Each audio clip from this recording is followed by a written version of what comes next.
De nuevo, ¿no? Buenas noches con todos. El día de hoy vamos a hablar sobre infecciones fúngicas invasivas. Mi nombre es Janet Gutiérrez Telles, soy residente de segundo año de infectología.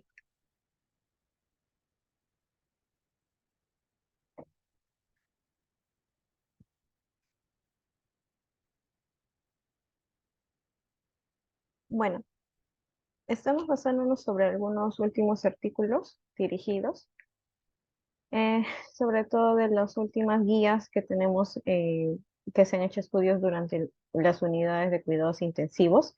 Bueno, como para hacer un recordaris, lo que es la invasión fúngica, tenemos para poder determinar lo que es una IFI probada y una IFI probable, ¿no? En el caso de la candidiasis invasiva y aspergilosis invasiva son casos que se han visto reportados más en las unidades de cuidados críticos. Un término también a considerar durante estos estudios es el tema de la heterogeneidad, que son más que todo los huéspedes inmunocompetentes que han tenido factores clásicos, ¿no? Del huésped que van a predisponer a lo que es a la neutropenia, neoplasias asociadas oncohematológicas o de trasplante de órganos, ¿no? En estas no se incluyen en esos estudios. Entonces, la IFI probada, más de todo vamos a hablar de, son los microorganismos que están detectados por hemocultivos o por histopatología o cultivo de la muestra de un tejido, de una zona estéril. Y la IFI probable depende exactamente del entorno de la población para poder descartar si el paciente está con una colonización. Estos pacientes con IFI probable se determina por factor del huésped, identificando el riesgo, también los estudios directos a través de cultivo y microscopía, las indirectas a través de detección de antígenos y de PCR. Entonces, en primer término, tenemos las candidiasis invasivas. El término candidemia, ya sea primaria o secundaria a candidemia profunda, tenemos el aislamiento de una cándida SPF. En ese caso son cándidas de diferentes estirpes, pero usualmente, ¿cómo determinamos ese? Que los hemocultivos van a ser en dos pares. Usualmente se recomienda dos sets, o sería en tal caso los cuatro pares, que representa un mayor, una mayor sensibilidad en el estudio, ¿no? Por lo general, en el tema de candidemia, cuando hablamos de hemocultivos, en un set de dos hemocultivos, representan a 10 mililitros cada uno, para tanto cultivos aeróbicos como anaeróbicos antes de iniciar tratamiento. Como le decía, dos sets o cuatro hemocultivos representan mayor sensibilidad en el estudio, porque así podemos diferenciar lo que es la colonización de catéter, que se presenta en un 40-50% de la candidemia, asociadas a CBC. Entonces tenemos múltiples especies de cándida, que estas pueden ser colonizaciones frecuentes en áreas de superficies cutáneas y mucosas y las que también acceden a planos más profundos en zonas estériles. Y las candidiasis invasivas son las candidemias y candidiasis de tejido profundo. Los focos usualmente se dan porque hubo un episodio anterior de candidemia que no ha sido diagnosticada, hace una introducción directa de la cándida a un sitio estéril, ya sea por infección intraabdominal, en los casos de candidiasis profunda, ¿no? Sea tanto abscesos, peritonitis, pancreatitis, luego de una cirugía abdominal. Los cultivos solo de punta de catéter crecen levaduras, pero estos ya están desfasados, por lo cual no deberíamos usar y hay varias guías que ya no los recomiendan, ¿no? Por lo cual los hemocultivos periféricos y sobre todo los retrocultivos o los CBCs bien mencionados son los de utilidad. Como le decía, la importancia de al menos tener dos sets o cuatro hemocultivos para llegar a un diagnóstico certero. Y bueno, el diagnóstico de candidiasis profunda comprobada es menos frecuente, ya que no se cuenta mucho con la histopatología y los cultivos en los sitios no estériles.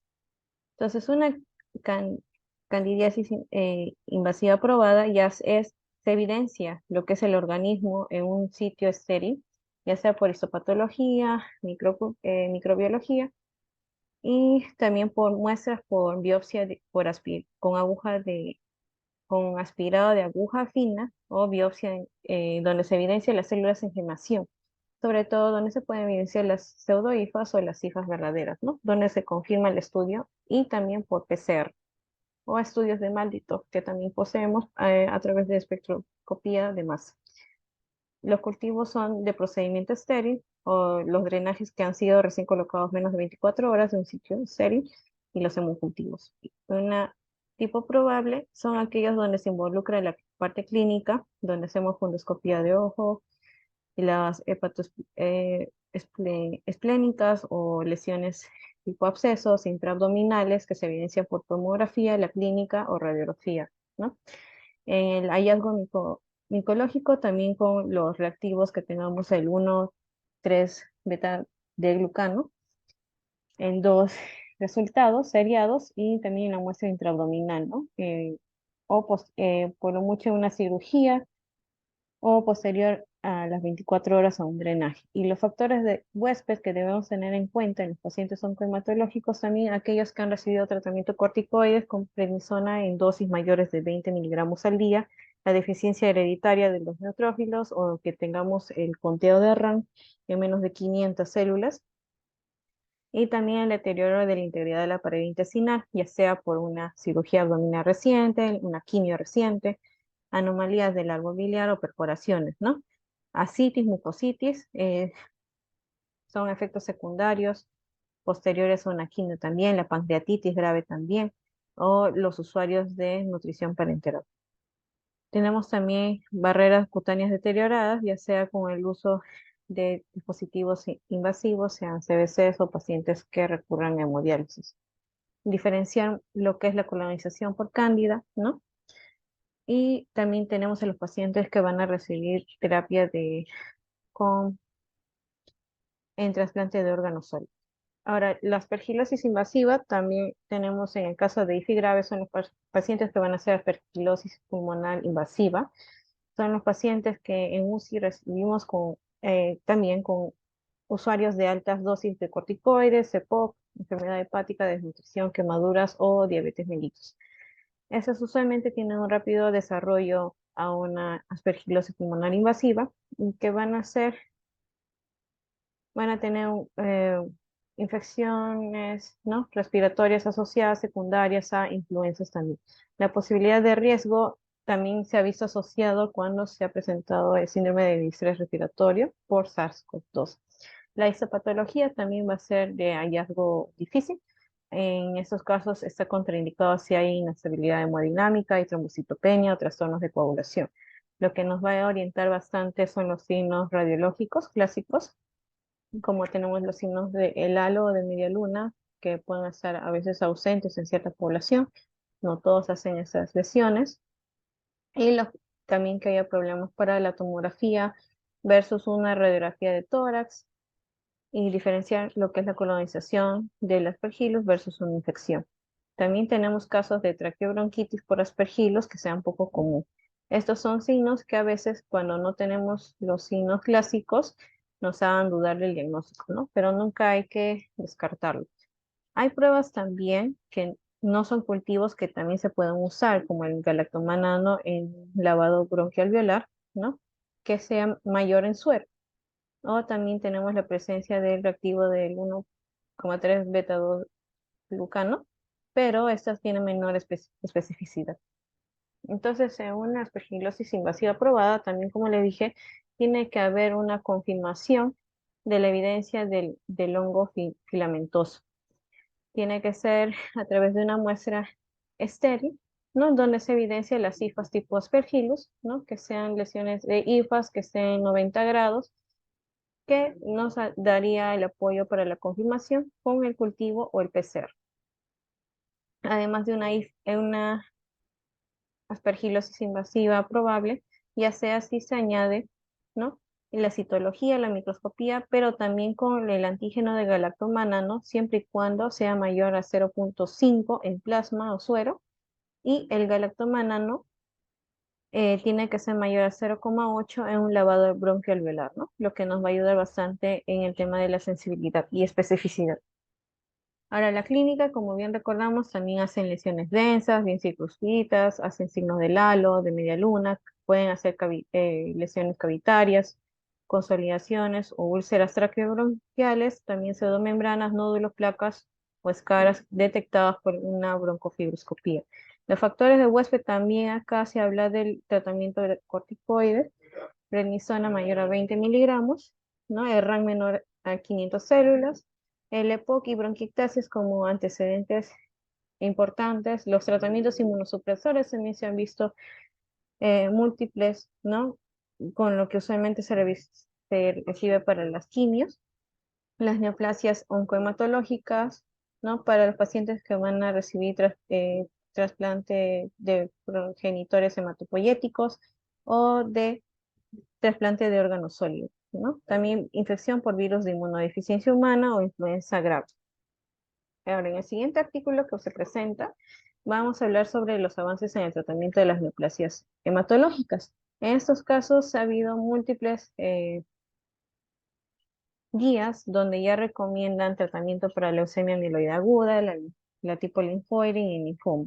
El tratamiento usualmente puede llegar a una enfermedad refractaria en recaída, pero esto ha ido mejorando el pronóstico y supervivencia de los pacientes oncohematológicos. En aquellos que van a recibir trasplante de progenitores hematopoyéticos es un nuevo desafío porque a veces cursan una neutropenia febril profunda y severa, conllevan a IFIS, ¿no? E incluso después del trasplante. Entonces, es un tema en boga, lo que se viene próximamente, porque en esos pacientes, cuando hablamos de una neutropenia profunda y severa, más que todo son pacientes que tengan un rango menor a 500 y que la enfermedad estén recibiendo antibiótico-terapia con más de 14 días y no hay una respuesta. Entonces son infecciones oportunistas que van a afectar desproporcionalmente a estos huéspedes que están inmunocomprometidos. Sobre todo ya hablamos por presencia de cándida, los factores de riesgo también leucemia aguda. Cinco copitas, 5 mazamorritas y 5 arrocitos con leche, ¿qué son? Nada, señores, es servir, eso es pura servir. Le podríamos pedir 90 y sería lo mismo que pedirle 5, señores, o que pedirle 2, es pura servida nomás. Oye, ¿quién fue? Apague su boca.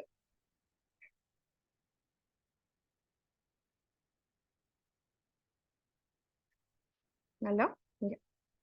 Entonces, continuando con la exposición, tenemos que, para identificar las complicaciones del trasplante en periodo previo, comienza en el periodo del acondicionamiento, ¿no? Pacientes que están proyectándose al trasplante de médula ósea, a veces reciben los ciclos de terapia de inducción, consolidación, y hay que ver qué medicamento, por cuánto tiempo ha recibido, ¿no? Porque eso cuando llegue a consolidar y aumentar el número de células de respuesta humoral y celular no se va a ver a la semana, sino dentro de los 6 hasta el año. La primera respuesta que se va a dar es una respuesta innata. Entonces, la evaluación de los riesgos siempre vamos a ver de acuerdo al huésped, tratamiento y los factores ambientales.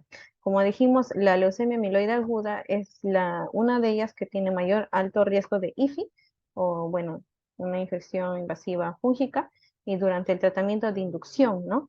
Que se da usualmente en pacientes con diagnóstico recientes, que sean refractarios, y tiene una incidencia del 11% en las IFIs probadas y hasta un 41% en IFIs probables. También tenemos que están expuestos por enfermedades ocupacionales y ambientales, al EPOC, presentan grados de mucositis y la duración de la neutropenia posterior a la inducción, ¿no? Mayor factores de riesgo son los pacientes con leucemia aguda que han tenido durante la inducción en la remisión de la enfermedad. Entonces, se está viendo una incidencia creciente, sobre todo también en pacientes con leucemia linfoide aguda, ¿no? Que tienen una mejor tasa de supervivencia y tienen menor uso rutinario de lo que es la profilaxis fúngica activa. Tenemos pacientes que también han recibido dosis prolongadas de corticoides, sobre todo en pacientes con leucemia linfoide. Los episodios de hiperglicemia o cetoacidosis crónica también aumenta el riesgo. Más que todo mucormicosis y fusariosis, ¿no?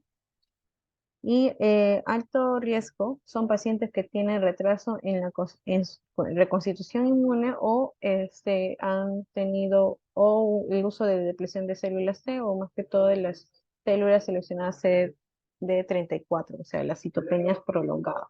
En la parte microbiológica, acá para recalcar solamente la notificación epidemiológica que siempre tenemos que tener al tanto sobre Candida auris, ¿no?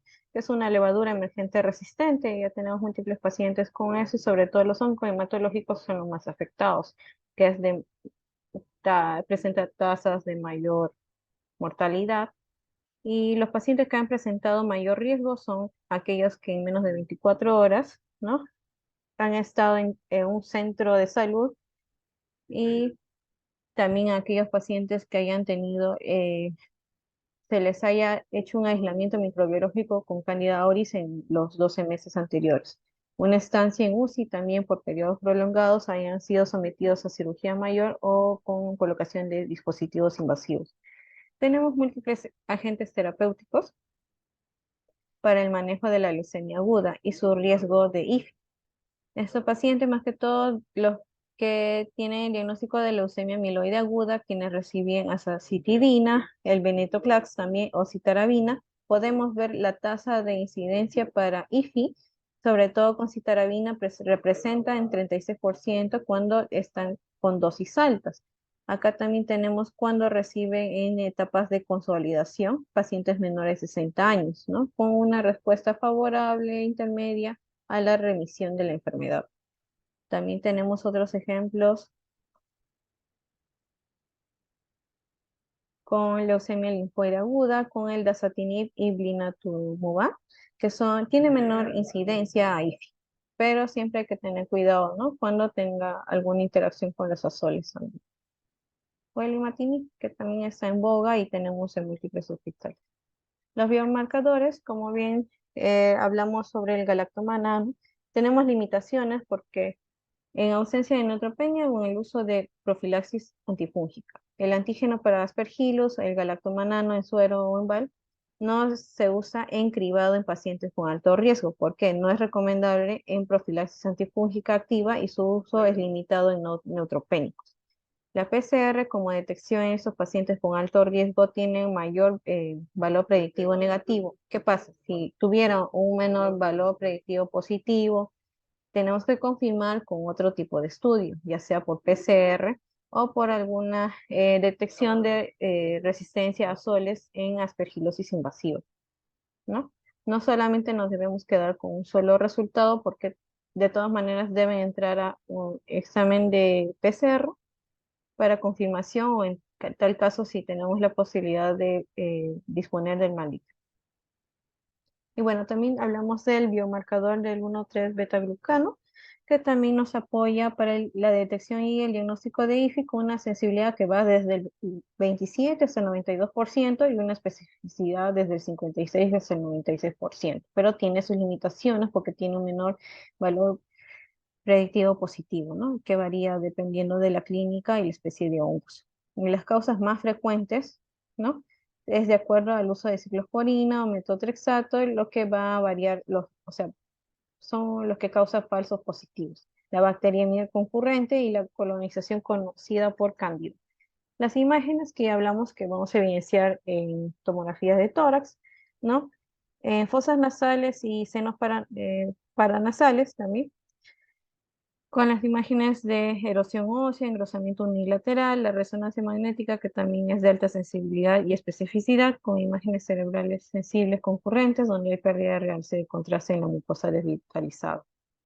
En los pacientes que tengan la enfermedad refractaria en recaída o han recibido tratamiento previo intenso, o sea, que hayan recibido tratamiento más de 3 líneas, más de 3 escalas de tratamiento, para detección previa al trasplante deben pasar por una evaluación inicial en caso de neutropenia prolongada o que han recibido dosis altas de corticoides. Y aquellos pacientes que también han tenido exposición ambiental, hayan tenido infección de vías respiratorias recientes o reactivación viral o ya sea por citomegalovirus o diabetes mellitus mal controlado.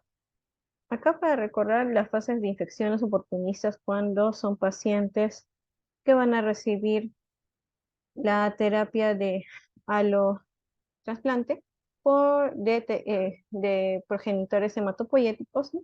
En las fases de antes de prendido, posteriormente a la fase de la enfermedad, ¿no?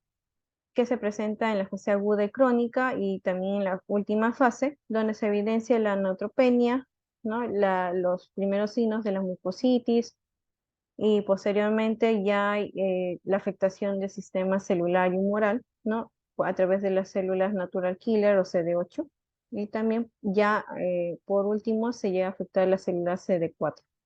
Entonces, usualmente en la línea bacterial vamos a ver que lo más conocido cuando tenemos un paciente que no va mejorando con el tratamiento o de sospecha, a veces con tratamiento empírico, iniciamos manejo para bacilos gram negativos, gram positivos también se pueden encontrar en esas fases o de especies de streptococos, ¿no?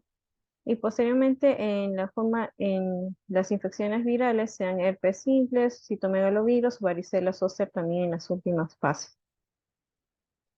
Y en la fase fúngica, bueno, tenemos que de aparición aguda las especies de Aspergillus y Cándida, ¿no? Y en las últimas fases tenemos que ver los pacientes que puedan presentar o debutar con hemocistosis.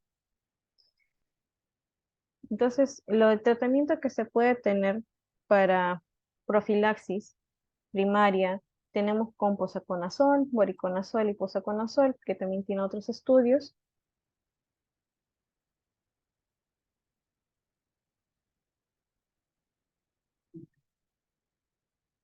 Y isavuconazol también, ¿no? El isavuconazol es igual, bueno, se ha visto en los estudios recientemente que voy a presentar que tiene una tasa de efectividad al posaconazol, pero se reporta que es bien tolerado, con menores efectos adversos, pero hay estudios que están pendientes para poder detectar la resistencia también a este tipo de azol, y que también se puede dar en tratamiento con leucemia amiloide aguda, refractaria en recaída. Acá tenemos los múltiples agentes, ya sea posaconazol, voriconazol, itraconazol e isavuconazol, las últimas en estudios.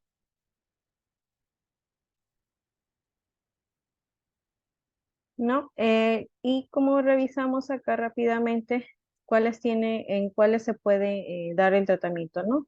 En alto riesgo de IFI, se puede dar todas. Usualmente iniciamos con el tratamiento con posaconazol, a larga data o voriconazol, siempre viendo los valores de efectividad o cuando se pide un dosaje de voriconazol, ¿no? Si está yendo bien con el tratamiento. También tenemos los usos del fluconazol, que hay pacientes que van también como tratamiento profiláctico, la caspofungina, anindulofungina, son equinocandinas que los reservamos ya para pacientes que estén con indicación de alguna resistencia en cándidas, pero usualmente son pacientes que no tienen un buen pronóstico, ¿no? O la anfotericina B liposomal, que es de preferencia sobre el deoxicolato, que usualmente cubre a varios tipos de cándidas, aspergillus también, para criptococosis también. Ahora, la profilaxis antifúngica tenemos que posaconazol se ha visto de primera línea para profilaxis antifúngica en pacientes en acondicionamiento que están próximos a recibir el trasplante de médula ósea, ¿no? O que están en espera de un injerto lento. Siempre hay que tener cuidado con las enfermedades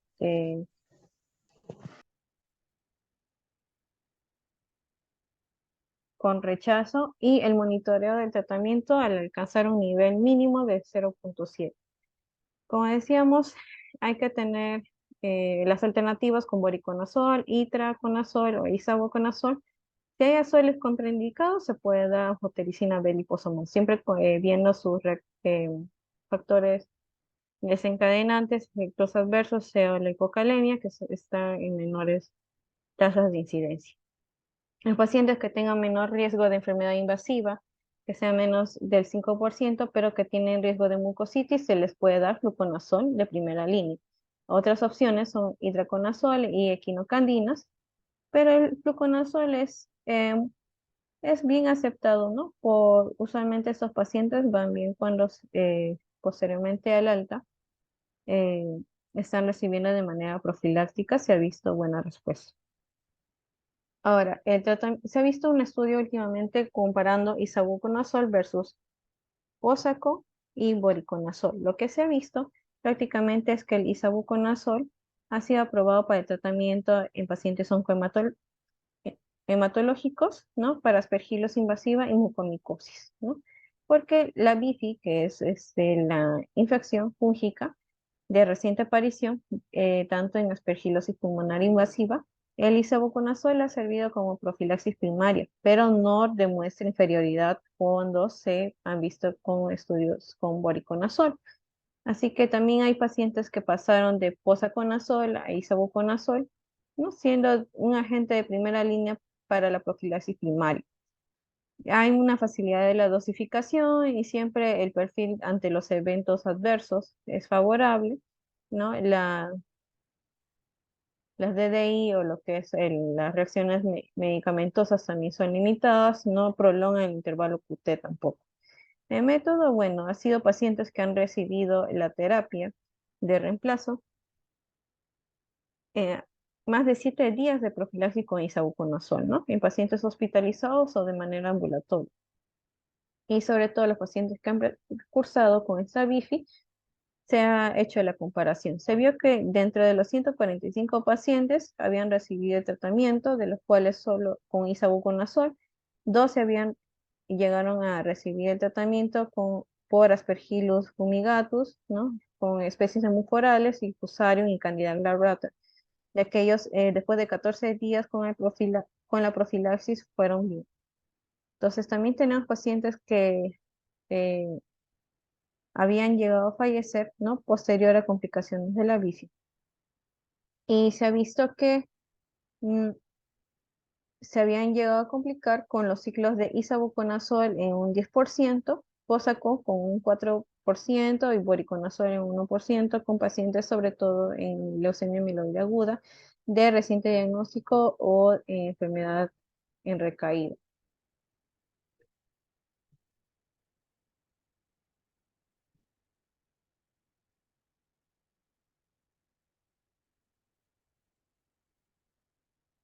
Voy a tener que recortar todo eso porque no hay tiempo.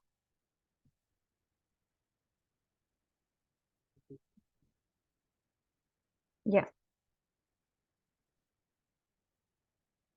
Bueno, y tenemos la profilaxis, sea en riesgo de infección baja. El plan de tratamiento más que todo se da en neutropenias con un rank más de 500 o si son menores de 500 que hayan durado menos de 7 días la neutropenia, ¿no? En ellos usualmente no es necesario darles profilaxis antifúngica. En un riesgo de infección intermedia son pacientes que tengan una RAM menor de 500, ¿no? Entre 7 a 10 días de duración de la neutropenia, que hayan recibido trasplante autólogo de progenitores hematopoyéticos, los linfomas y mieloides y mieloma múltiple, ¿no? Y aquellos pacientes que hayan recibido un tratamiento específico, ya sea con venetoclax o también con síndrome mielodisplásico con neutropenia. En aquellos se puede considerar dar el uso de fluconazol en el periodo de la neutropenia y en caso de mucositis también. Las equinocandinas se reservan para situaciones especiales, ya sea para los que tienen factores de riesgo para candida resistente a los azoles, que hayan recibido tratamiento azol, que hayan ingresado a la UCI hace 3 meses, que hayan estado colonizados con candida krusei o glabrata también. Y los de riesgo de infección alta son pacientes con el RAM menor de 500, en neutropenia más de 10 días de duración, el trasplante halogénico de progenitores hematopoyéticos, la leucemia mieloide aguda, tanto en la fase de inducción y reinducción, el síndrome mielodisplásico. Ya estos pacientes puedan recibir lo que es el posaconazol, bórico o isavuconazol, ¿no? Pacientes que han ido bien también con el fluconazol y han seguido con controles con galactomana, ¿no? Se ha visto efectividad y menor recurrencia a las IFIs.